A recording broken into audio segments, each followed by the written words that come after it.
사장님, 사랑해요. 이러면 안 되는 거 알지만 저도 어쩔 수가 없어요. 5년 만에 처음으로 남자의 온기를 느꼈습니다.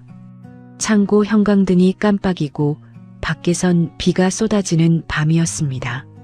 사장님의 손이 제 팔을 잡았을 때 온몸이 떨렸습니다. 안 돼. 이 사람은 유부남이야. 머릿속으론 알고 있었습니다. 병원에 누워 계신 그분의 아내를, 집에서 저를 기다리는 제 딸을, 저도 남편의 불륜으로 이혼했던 사람이라는 걸. 그런데 지금 저는 똑같은 짓을 하려 하고 있다는 걸. 하지만 제 몸은 정직했습니다. 너무 외로웠고, 너무 오랫동안 혼자였고, 너무 간절했습니다. 한 번만, 딱 한 번만. 스스로를 속이며 저는 그분의 품으로 걸어 들어갔습니다. 그리고 다음 날 아침 딸의 얼굴을 볼 수 없었습니다. 안녕하세요. 제작자 고울입니다. 영상 시작 전 좋아요 꼭 한번 부탁드립니다. 제게는 정말 큰 힘이 됩니다.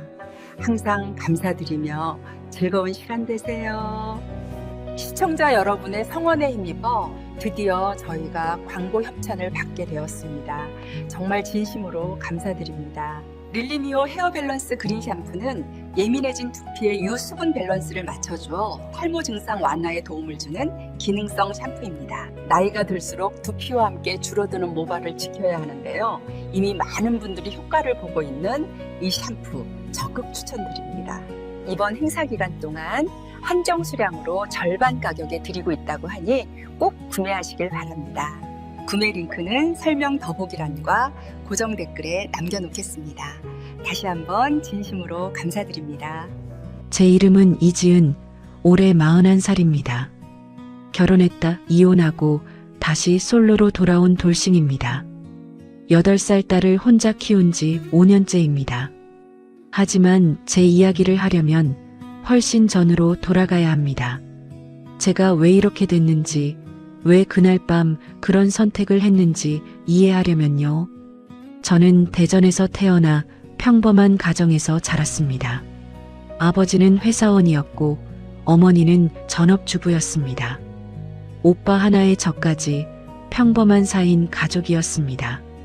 특별히 부유하지도 가난하지도 않은 중산층 가정이었습니다. 고등학교를 졸업하고 전문대에 진학했습니다. 유통경영학과였습니다. 딱히 꿈이 있었던 건 아니었습니다.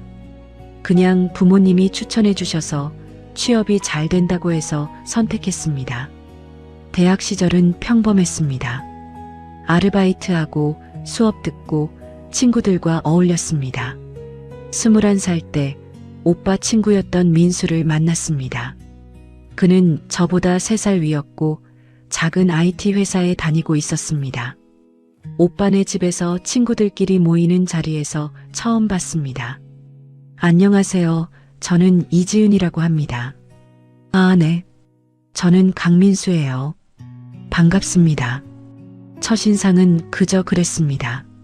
잘생기지도 못생기지도 않은 평범한 외모였습니다. 키는 175cm 정도, 마른 체격에 안경을 쓰고 있었습니다. 하지만 그는 말을 재미있게 했고 저를 웃게 만들었습니다. 두 번째 만났을 때 그가 제 전화번호를 물었습니다.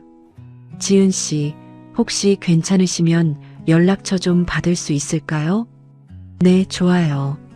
그렇게 시작된 연애였습니다. 처음 몇 달은 좋았습니다. 주말마다 만나서 영화도 보고 밥도 먹고 산책도 했습니다.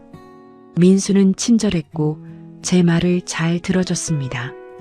제가 힘든 일이 있으면 공감해줬고 기쁜 일이 있으면 같이 기뻐해줬습니다. 1년쯤 지났을 때 민수가 청혼했습니다. 지은아, 나랑 결혼해줄래? 정말? 응. 너랑 평생 함께 살고 싶어? 저는 행복했습니다. 23살 대학을 갓 졸업하고 처음으로 정규직 일자리를 구한 때였습니다. 작은 유통회사 사무직이었지만 제게는 큰 성취였습니다. 그리고 결혼까지 하게 됐으니 인생이 제대로 풀리는 것 같았습니다. 결혼식은 작게 올렸습니다. 양가 친지들과 친구들만 초대한 소박한 결혼식이었습니다. 신혼집은 서울 외곽의 작은 투룸 빌라였습니다. 전세금은 양가 부모님이 반반씩 보태주셨고 우리는 나머지 생활비를 벌면 됐습니다. 신혼 초반은 행복했습니다. 아니, 행복하다고 믿었습니다. 아침에 일어나 함께 밥 먹고 각자 출근하고 저녁에 돌아와 함께 TV 보고 주말엔 마트 가서 장 보고 평범한 부부의 평범한 일상이었습니다. 하지만 조금씩, 아주 조금씩 균열이 생기기 시작했습니다. 민수는 점점 집에 늦게 들어왔습니다. 회사 일이 많아서, 회식이 있어서, 야근 좀 해야 돼. 처음엔 이해했습니다. 직장인이니까 어쩔 수 없다고 생각했습니다.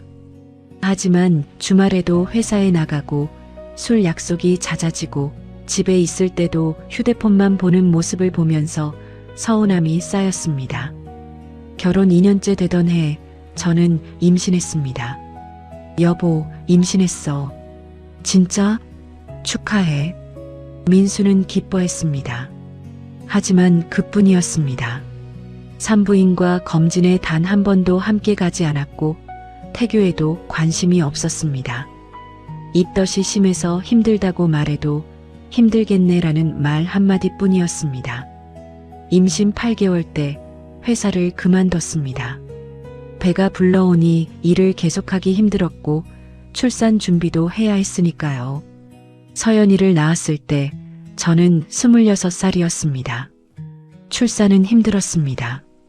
진통이 15시간이나 계속됐고 결국 제왕절개로 아이를 낳았습니다. 수술대 위에서 저는 민수의 손을 잡고 싶었습니다. 하지만 그는 밖에서 전화 통화를 하고 있었습니다. 회사 일이라고 했습니다. 출산 후 산후조리원에 2주일 있었습니다. 민수는 딱 3번 면회를 왔습니다. 첫날, 사흘째, 그리고 퇴원하는 날. 그마저도 1시간씩 있다가 금방 갔습니다. 회사 일이 바빠서 미안해. 저는 혼자 아이를 안고 울었습니다. 이게 뭔가 싶었습니다. 출산의 기쁨보다 외로움이 더 컸습니다.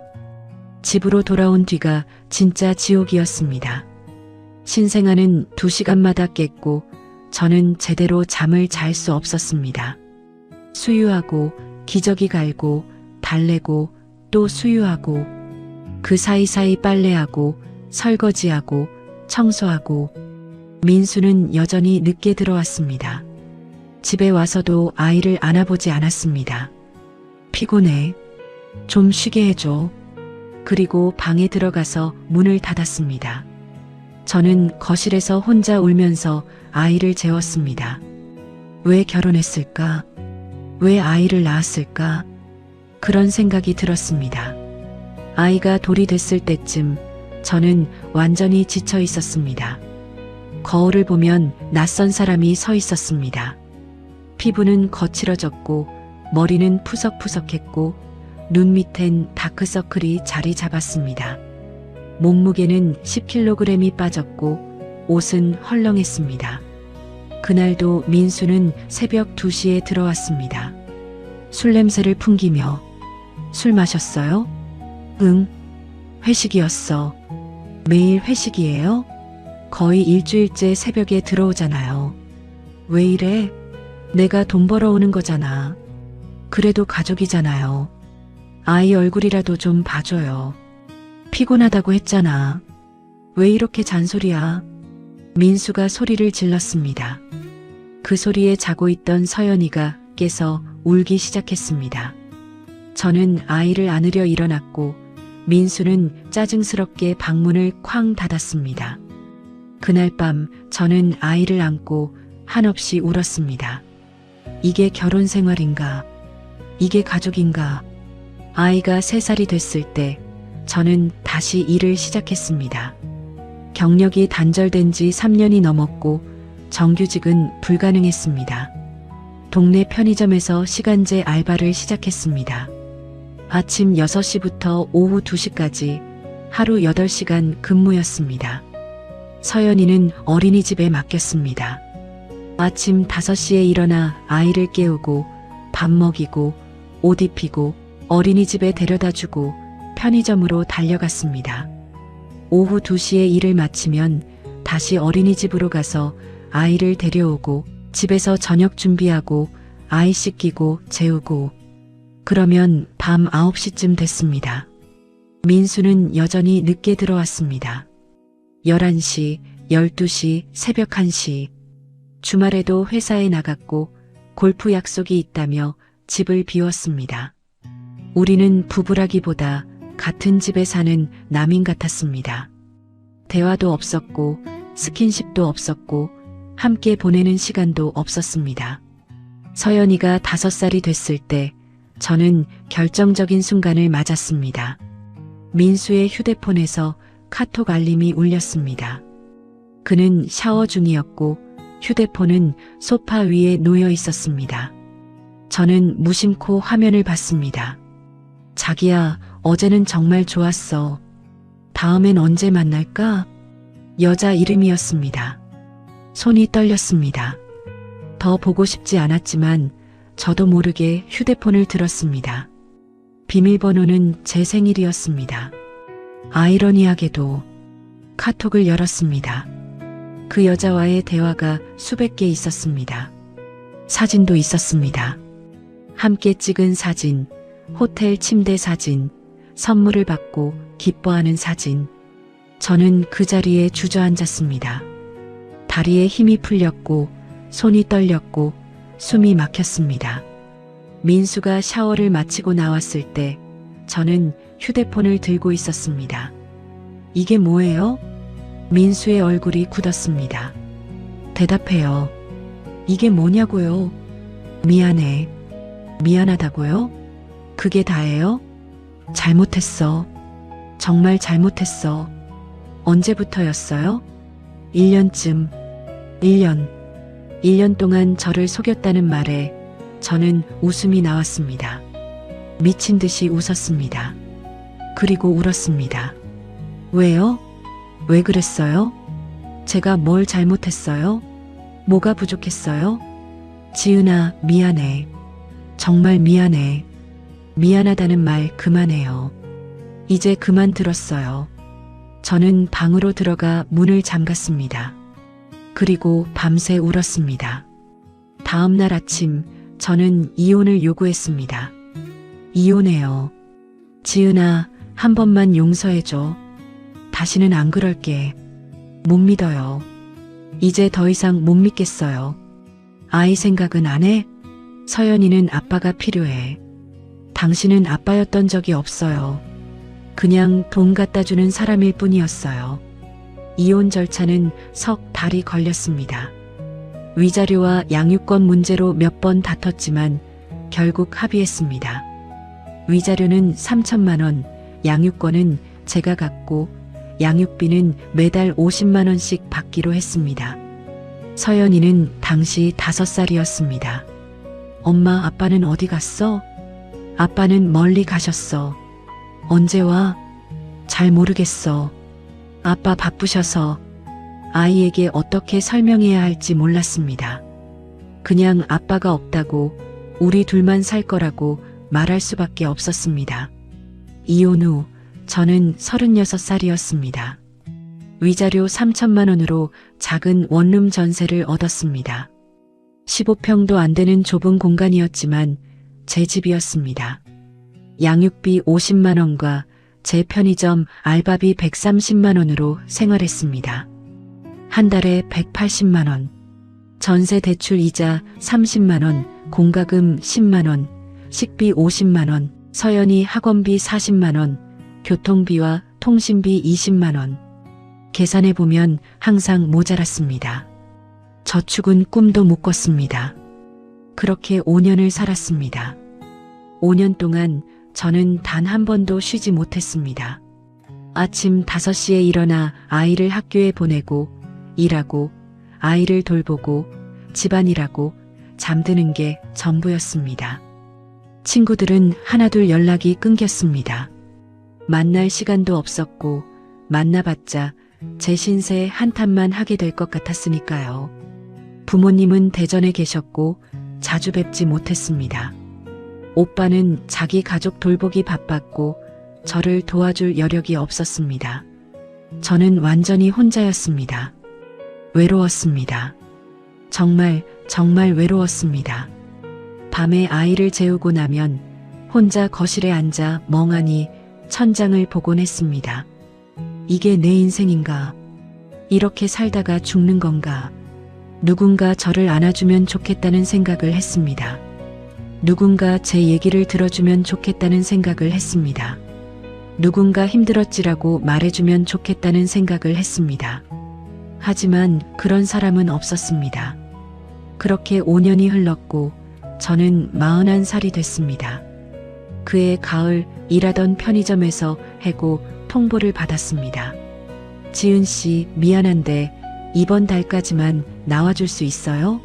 사장님 조카가 일하게 됐대요. 네, 알겠습니다. 대답은 침착하게 했지만 속은 무너지고 있었습니다. 다음 달 전세 대출 이자를 어떻게 내지? 서연이 학원비는 또 어떻게 하지? 집에 돌아가는 길 다리가 후들거렸습니다. 현관문을 열었을 때 서연이가 혼자 숙제를 하고 있었습니다. 엄마 왔어? 응, 엄마 왔어. 저녁 먹었어? 응. 냉장고에 있던 김치볶음밥 먹었어. 8살짜리가 혼자 밥을 데워 먹었다는 말에 가슴이 찢어지는 것 같았습니다. 그래, 잘했네. 엄마 괜찮아? 울었어? 아니야. 엄마 안 울었어. 바람 쐬고 와서 그래. 엄마 힘들지? 내가 다 알아. 8살 아이가 그런 말을 한다는 게 너무 미안했습니다. 그날 밤 서연이를 재우고 나서 혼자 거실에 앉아 구인 광고를 뒤졌습니다.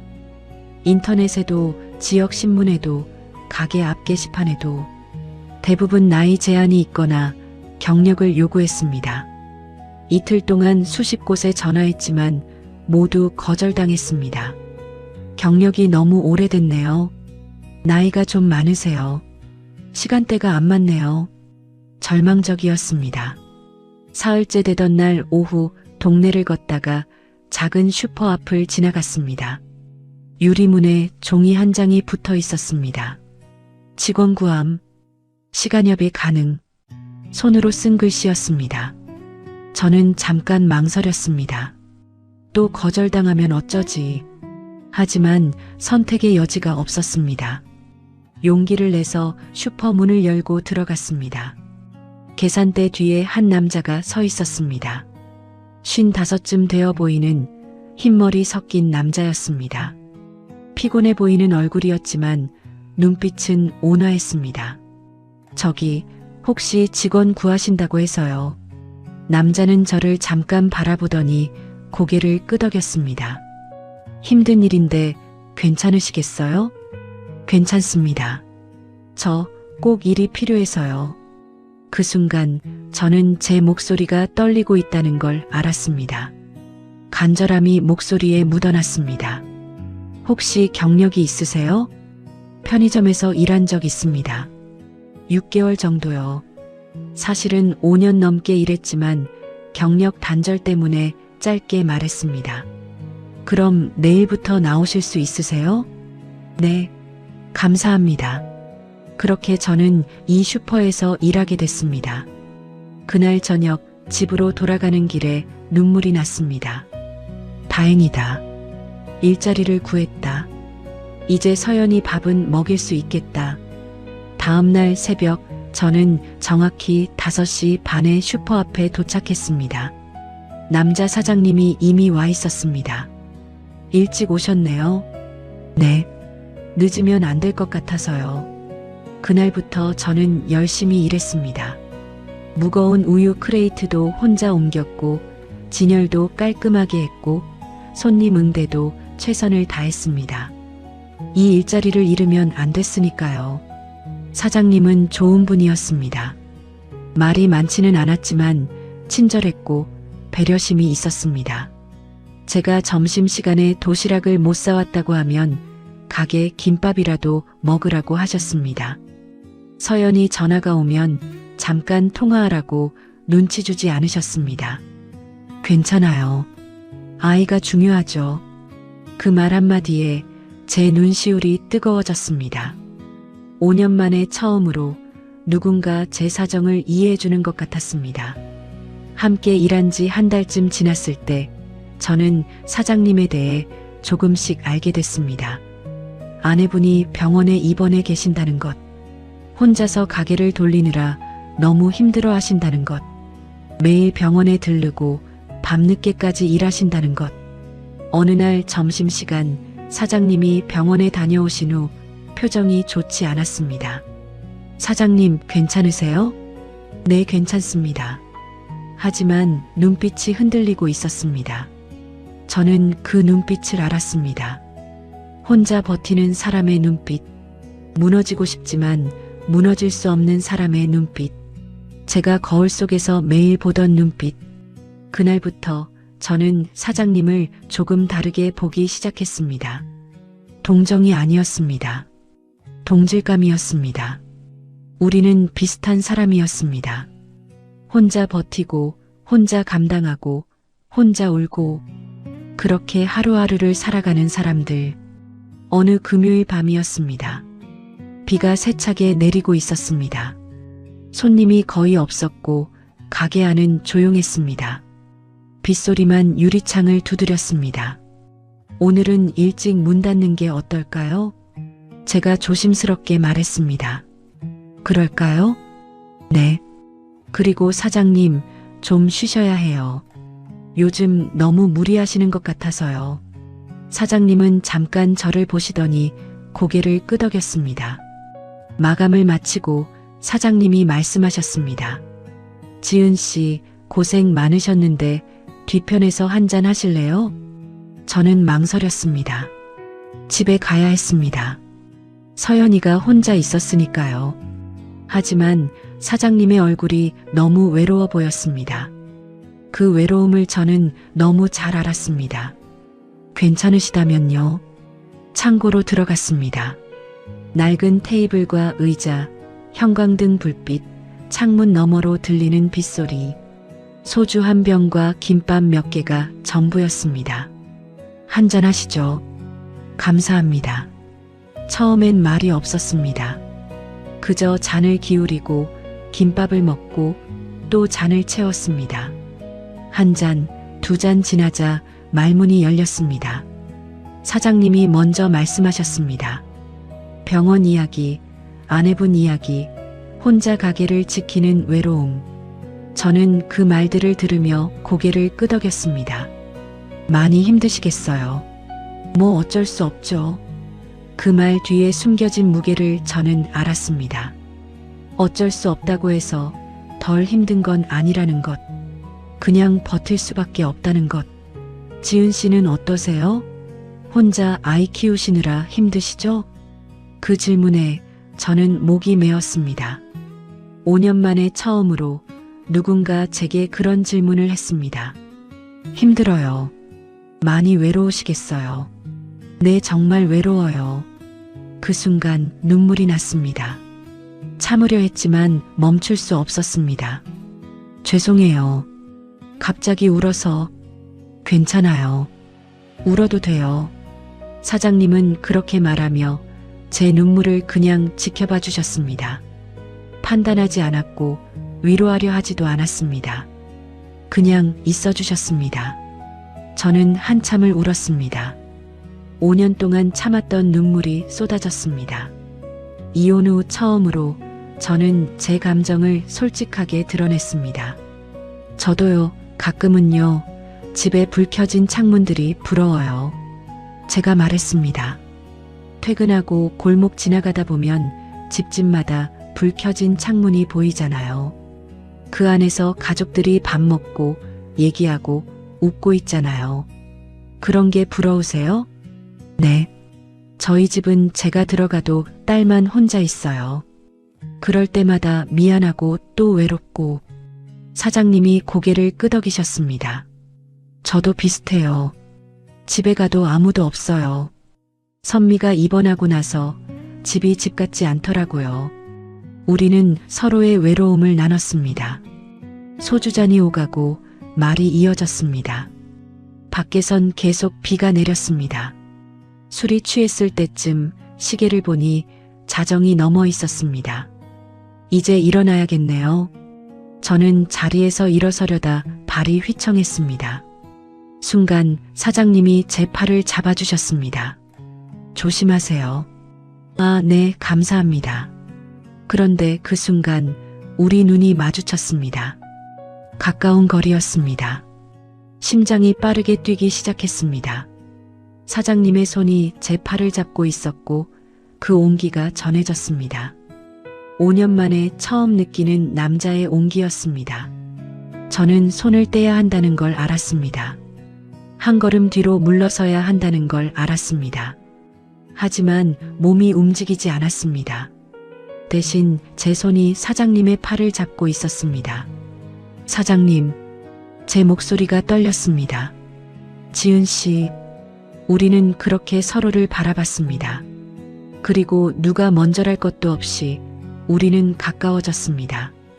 그날 밤 저는 선을 넘었습니다. 알고 있었습니다. 이러면 안 된다는 것, 사장님한테 아내가 있다는 것, 제가 직원이라는 것, 모든 걸 알고 있었습니다. 하지만 멈출 수 없었습니다.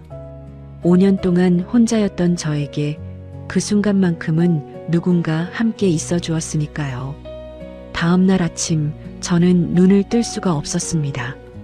침대에 누워 천장을 바라보는데 어젯밤 일이 파노라마처럼 지나갔습니다. 창고의 형광등, 빗소리, 사장님의 손길, 제 떨리는 숨소리, 그리고 우리가 넘어선 그 선. 이불을 뒤집어 쓰고 소리 없이 울었습니다. 내가 무슨 짓을 한 거지? 유부남과, 그것도 아내가 병원에 있는 사람과 거울을 볼 수가 없었습니다. 샤워를 하면서도 눈물이 멈추지 않았습니다. 뜨거운 물줄기가 얼굴을 때렸지만 죄책감은 씻겨 내려가지 않았습니다. 엄마, 괜찮아? 서연이가 화장실 문 밖에서 물었습니다. 응, 괜찮아. 엄마 금방 나갈게. 목소리가 떨렸습니다. 거짓말이었습니다. 하나도 괜찮지 않았습니다. 서연이에게 아침밥을 차려주면서 제 손이 계속 떨렸습니다. 엄마, 손 왜 떨려? 아, 추워서 그래. 안 추운데? 엄마만 좀 추워. 어서 먹어. 서연이를 학교에 데려다주고 슈퍼로 향했습니다. 다리가 떨렸고 심장이 미친 듯이 뛰었습니다. 사장님을 어떻게 마주해야 할까? 뭐라고 말해야 할까? 슈퍼 문을 열고 들어섰을 때 사장님은 이미 와 계셨습니다. 배송 물건을 정리하고 계셨습니다. 안녕하세요, 사장님. 제 목소리가 작고 떨렸습니다. 네, 안녕하세요. 사장님도 저를 제대로 쳐다보지 못하셨습니다. 우리는 서로 눈을 마주치지 않았습니다. 그날 하루 종일 우리는 거의 대화를 나누지 않았습니다. 필요한 말만 최소한으로 했습니다. 여기 진열 좀 해주세요. 네. 점심시간에 잠깐 자리 비울게요. 네, 다녀오세요. 공기가 무거웠습니다. 숨쉬기가 힘들었습니다. 손님이 오면 억지로 웃었지만 계산대를 벗어나면 다시 얼굴이 굳었습니다. 점심시간에 혼자 편의점 도시락을 먹으면서 눈물이 또 났습니다. 포크를 입에 가져가다가 그냥 내려놓고 울었습니다. 나는 왜 이렇게 된 걸까? 왜 그 순간 멈추지 못했을까? 오후 6시쯤 사장님이 조심스럽게 말씀하셨습니다. 지은 씨, 네, 사장님. 잠깐 얘기 좀 할 수 있을까요? 심장이 쿵 내려앉았습니다. 창고로 들어갔습니다. 어젯밤 그 공간, 테이블 위엔 빈 소주병이 그대로 있었습니다. 지은 씨, 어제 일은 정말 죄송합니다. 사장님이 먼저 말씀하셨습니다. 아니에요. 제 잘못이에요. 제가 술을 너무 많이 마셔서 정신이 없었어요. 저도 취해서 우리는 서로를 위로하려 했지만 그게 더 힘들었습니다. 사장님이 긴 침묵 끝에 말씀하셨습니다. 지은 씨, 미안하지만 여기 일 그만두시는 게 좋을 것 같아요. 그 말이 귓가에 맴돌았습니다. 그만두라고. 당연한 말이었습니다. 예상했던 말이었습니다. 하지만 막상 듣고 나니 가슴이 무너졌습니다. 제가 잘못했나요? 아니에요. 지은 씨 잘못이 아니라 저도 이렇게 일하기가 힘들 것 같아서요. 알겠습니다. 정말 미안합니다. 아니에요. 사장님 마음 이해해요. 저는 그날로 짐을 챙겼습니다. 사물함에서 제 물건들을 꺼냈습니다. 여분의 양말, 핸드크림, 서연이 사진, 앞치마를 벗어 계산대 위에 놓았습니다. 그동안 감사했습니다. 사장님 건강하세요. 저야말로 정말 고마웠어요. 지은 씨도 건강하시고 문을 나서는데 뒤돌아보고 싶었습니다. 하지만 참았습니다.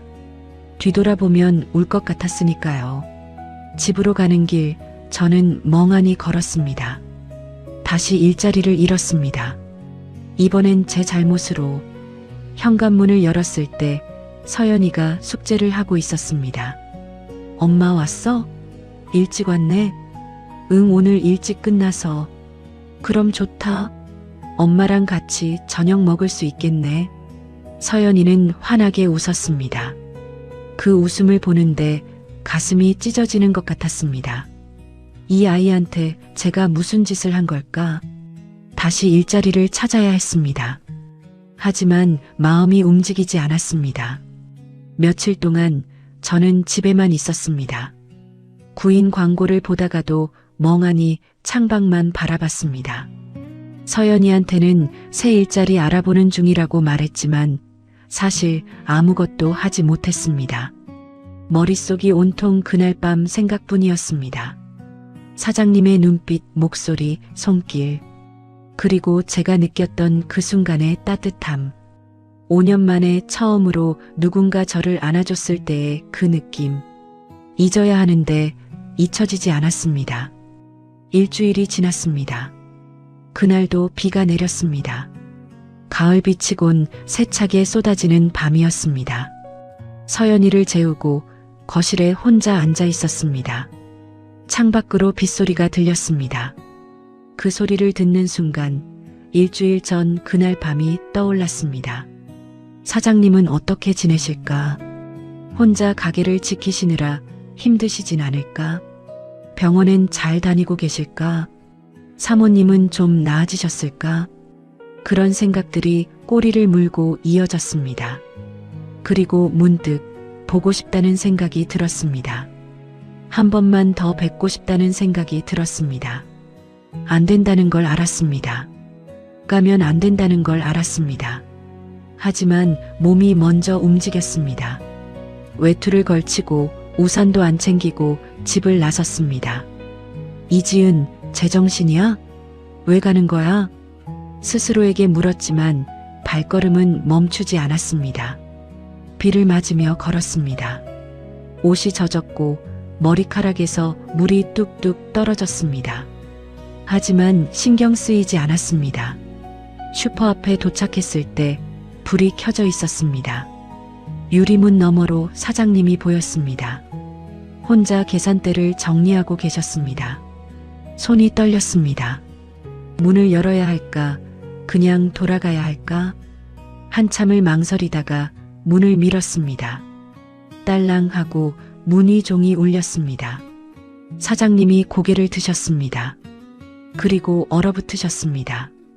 지은 씨, 죄송해요, 사장님. 제 목소리가 떨렸습니다. 그만두라고 하신 거 알아요. 오면 안 되는 거 알아요. 그런데 그냥 한 번만 더 뵙고 싶었어요. 눈물이 났습니다. 참으려 했지만 멈출 수 없었습니다. 일주일 내내 하루 종일 사장님 생각만 했어요. 지은 씨, 그날 밤이 계속 생각나서요. 누군가 제 얘기를 들어준 게 너무 오랜만이었거든요. 빗물과 눈물이 섞여 얼굴을 타고 흘렀습니다. 누군가 저를 안아준 게 5년 만이었어요. 사장님의 표정이 흔들렸습니다. 혼자 애 키우면서 하루하루 버티기만 했어요. 아무도 제 얘기를 궁금해하지 않았고 저도 누구한테 기대본 적이 없었어요. 한 걸음 더 가까이 다가갔습니다. 그런데 그날 밤 사장님이 제 말을 들어주셨잖아요. 제 외로움을 알아주셨잖아요. 지은 씨, 하지만 저도 알아요. 이러면 안 된다는 거. 사장님한테 사모님이 계시고 제가 여기 오면 안 된다는 거 다 알아요. 눈물이 계속 흘렀습니다. 하지만 오늘 하루 종일 딸이랑 집에 있는데 자꾸 사장님 생각이 났어요. 비 오는 소리 들으니까 그날 밤이 떠올랐어요. 지은 씨, 한 번만요. 한 번만 더 사장님을 느끼고 싶어요. 그 순간 사장님이 저를 끌어안으셨습니다. 아무 말 없이 그냥 안아주셨습니다. 저는 그분의 가슴에 얼굴을 묻고 울었습니다. 미안해요. 정말 미안해요. 저도 미안해요. 우리는 창고로 들어갔습니다. 또다시 같은 공간, 같은 형광등, 같은 빗소리. 그날 밤도 우리는 다시 선을 넘었습니다. 하지만 이번엔 달랐습니다. 첫 번째가 우연이었다면 두 번째는 선택이었습니다. 제가 선택한 것이었습니다. 알면서도 찾아간 것이었습니다. 한참이 지나서야 정신이 들었습니다. 창고 바닥에 주저앉아 있었고 사장님은 제 옆에 앉아 계셨습니다. 사장님, 네. 저 나쁜 사람 맞죠? 사장님은 고개를 저으셨습니다. 아니에요. 제 잘못이에요. 아니에요. 제가 찾아왔잖아요. 제가 먼저 말했잖아요. 눈물이 또 났습니다. 사모님한테 너무 죄송해요. 만난 적도 없는데 너무 미안해요. 지은 씨, 제가 왜 이러는지 모르겠어요. 저도 이혼당한 사람이에요. 남편이 바람 피워서 이혼했어요. 그런데 제가 지금 똑같은 짓을 하고 있잖아요. 다른 사람 남편한테. 사장님도 눈물을 흘리셨습니다. 우리는 한참을 그렇게 앉아 있었습니다. 빗소리는 계속 이어졌고 밤은 점점 깊어졌습니다. 새벽이 되어서야 저는 일어섰습니다. 이제 가봐야겠어요. 네. 사장님. 네. 다시는 안 올게요. 정말로. 이번엔 진짜 안 올게요. 사장님은 아무 말씀도 하지 않으셨습니다. 그냥 고개를 끄덕이셨습니다. 문을 열고 나가는데 뒤에서 사장님의 목소리가 들렸습니다. 지은 씨, 행복하세요. 그 말에 저는 뒤돌아보지 않고 대답했습니다. 사장님도요. 집으로 돌아가는 길, 비는 그쳤습니다. 젖은 옷이 차가웠고 온몸이 떨렸습니다. 하지만 눈물은 더 이상 나지 않았습니다. 모두 쏟아낸 것 같았습니다. 그 후로 저는 정말 다시 가지 않았습니다. 한 달쯤 지났을 때 동네 사람들한테 들었습니다. 그 슈퍼가 임대로 나갔다고, 새 사람이 들어와서 편의점으로 바꾼다고. 사장님은 어디로 가셨을까? 사모님은 괜찮아지셨을까? 궁금했지만 알아볼 방법이 없었습니다. 전화번호도 지웠고 다시 연락할 용기도 없었습니다. 그렇게 그분은 제 인생에서 사라졌습니다. 바람처럼 왔다가 바람처럼 떠났습니다. 저는 다시 새 일자리를 찾았습니다. 이번엔 좀 먼 곳의 마트였습니다. 상하차 일이었고 육체적으로 힘들었지만 정신없이 일할 수 있어서 좋았습니다. 몸이 지치면 생각할 틈이 없었으니까요. 하지만 밤이 되면, 혼자 있을 때면 그분이 떠올랐습니다. 특히 비 오는 밤이면 더 선명하게 떠올랐습니다. 시간은 흘러 어느새 1년이 지났습니다. 저는 여전히 마트에서 일하고 있었고 서연이는 초등학교 2학년이 됐습니다. 일상은 크게 달라지지 않았습니다. 새벽에 일어나 아이를 학교에 보내고 일하고 퇴근해서 저녁 차리고 아이 씻기고 재우고 그 반복이었습니다. 하지만 마음 한편엔 늘 무언가가 남아 있었습니다. 지울 수 없는 기억, 용서받을 수 없는 잘못, 그리고 잊을 수 없는 온기. 어느 토요일 오후 서연이와 함께 마트에 장을 보러 갔습니다. 엄마, 나 이거 사줘. 서연이가 과자 한 봉지를 들고 왔습니다. 그래, 하나만. 야호! 아이의 환한 미소를 보며 저는 생각했습니다. 이 아이만큼은 잘 키워야 한다고. 이 아이한테만큼은 좋은 엄마가 되어야 한다고. 계산을 마치고 나오는데 앞쪽에서 누군가 걸어오고 있었습니다. 중년 남자 혼자.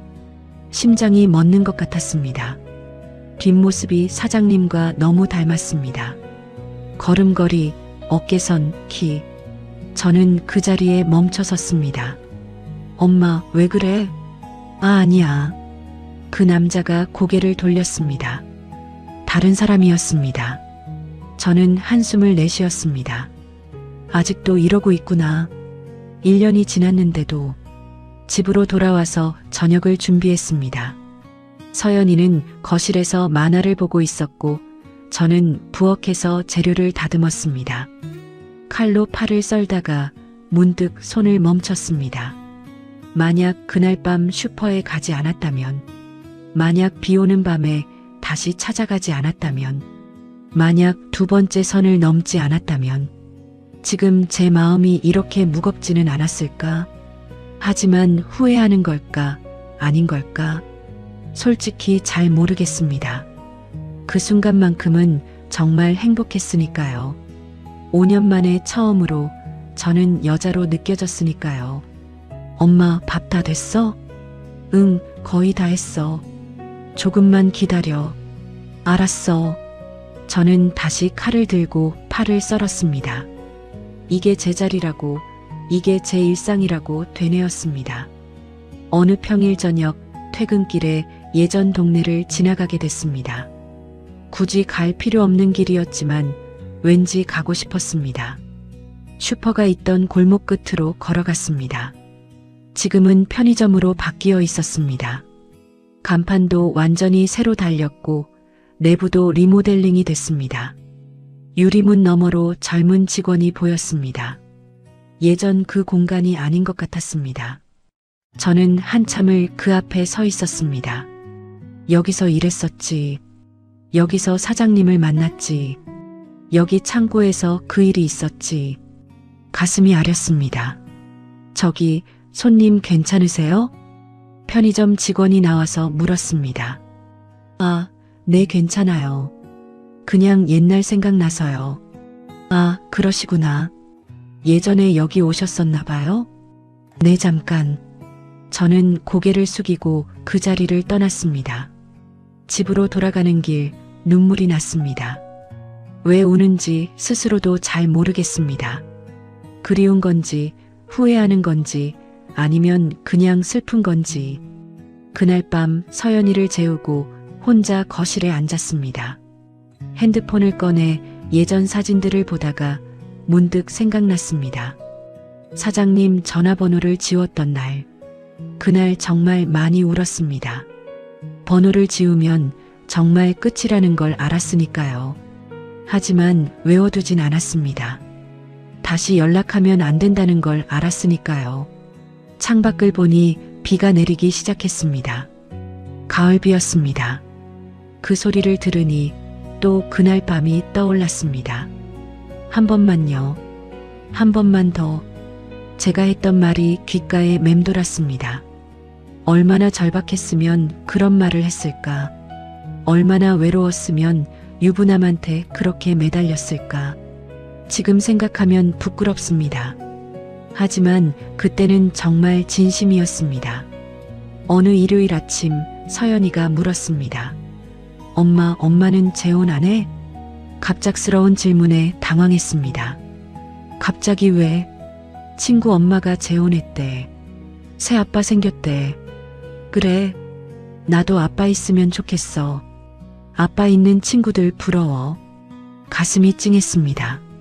서연아, 미안해. 엄마가. 아니야.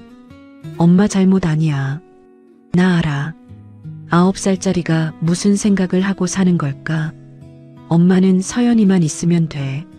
알았지? 응. 나도 엄마만 있으면 돼.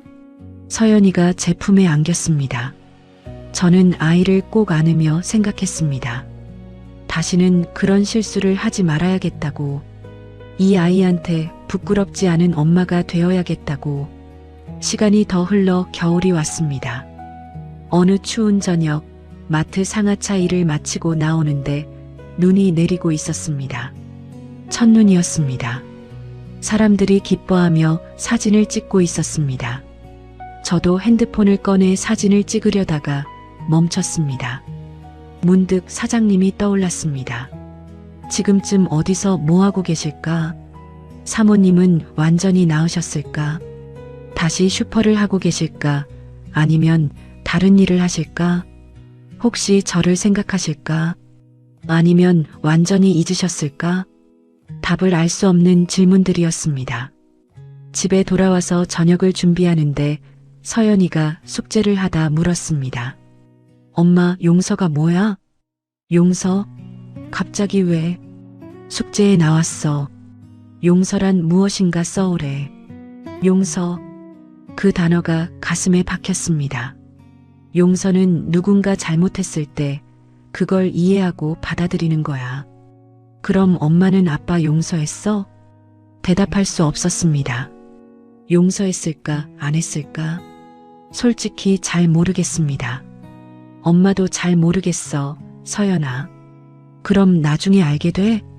응, 아마도. 서연이는 고개를 끄덕이며 다시 숙제를 했습니다. 저는 부엌으로 돌아와 창밖을 바라봤습니다. 눈이 계속 내리고 있었습니다. 용서. 그렇다면 저는 저 자신을 용서할 수 있을까? 유부남과 선을 넘은 저를, 누군가의 남편을 빼앗으려 했던 저를, 이혼의 아픔을 알면서도 똑같은 짓을 한 저를 용서할 수 있을까? 잘 모르겠습니다. 어느 날 밤 또 비가 내렸습니다. 겨울비는 가을비보다 더 차갑고 쓸쓸했습니다. 서연이를 재우고 거실 창가에 앉아 빗소리를 들었습니다. 그리고 또 떠올렸습니다. 창고의 형광등, 사장님의 온기, 그날 밤의 빗소리. 한 번만 더 뵙고 싶었어요. 제가 했던 말, 지금도 그럴까? 지금도 다시 뵙고 싶을까? 솔직히 그렇습니다. 비 오는 밤이면 저는 아직도 그분이 보고 싶습니다. 하지만 찾아갈 수 없습니다. 찾아가서는 안 됩니다. 그분한테도 저한테도 우리 딸한테도 좋을 게 없으니까요. 그래서 저는 그냥 이렇게 빗소리를 들으며 혼자 그리워합니다. 용서받지 못할 사랑이었지만 저한테는 너무나 소중했던 시간이었습니다. 5년 동안 꽁꽁 얼어있던 제 마음이 그 짧은 순간만큼은 녹았으니까요. 누군가 저를 여자로 봐주고 안아주고 위로해줬으니까요. 비록 그게 잘못된 관계였어도 그 온기만큼은 진짜였습니다. 이제 사장님의 이름을 입 밖에 꺼내는 일은 없습니다. 서연이한테도 친구한테도 누구에게도 말하지 않습니다. 그저 가슴 깊은 곳에 묻어두고 혼자 간직하는 것입니다. 하지만 늦은 밤 비 오는 소리를 들으면 문득 그분의 얼굴이 떠오릅니다.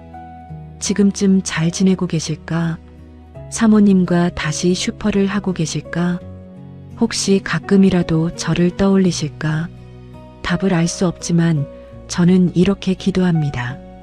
행복하시길, 건강하시길, 저와의 기억이 짐이 되지 않으시길, 그리고 저도 언젠가는 저를 용서할 수 있기를, 이 죄책감을 내려놓을 수 있기를. 하지만 아직은 아닙니다. 아직은 비 오는 밤이면 그분이 떠오릅니다. 오늘도 저는 딸을 깨우고 밥을 먹이고 학교에 보내고 일하러 갑니다. 무거운 상자를 옮기고 땀을 흘리고 하루를 보냅니다. 퇴근해서 아이를 데리러 가고 저녁을 차리고 함께 시간을 보냅니다. 그렇게 시간은 흐르고 계절은 바뀌고 일상은 계속됩니다. 하지만 가슴 한쪽엔 여전히 작은 온기가 남아 있습니다. 지울 수 없는 기억, 용서받을 수 없는 사랑, 그리고 그 모든 것을 혼자 짊어지고 살아가는 한 여자의 이야기. 비 오는 밤이면 나는 그 사람을 용서할 수 있을까 생각합니다. 그리고 언젠가는 나 자신도 용서할 수 있을까 생각합니다. 사연 잘 들으셨나요? 추가적인 이벤트가 하나 더 준비되어 있어서 말씀드립니다. 행사 기간 동안 영상에 달아주시는 댓글 중 3분을 추첨하여 두피 샴푸를 증정해 드립니다. 어떠한 댓글도 상관없으니 댓글 달고 샴푸도 받아가셔요. 감사합니다.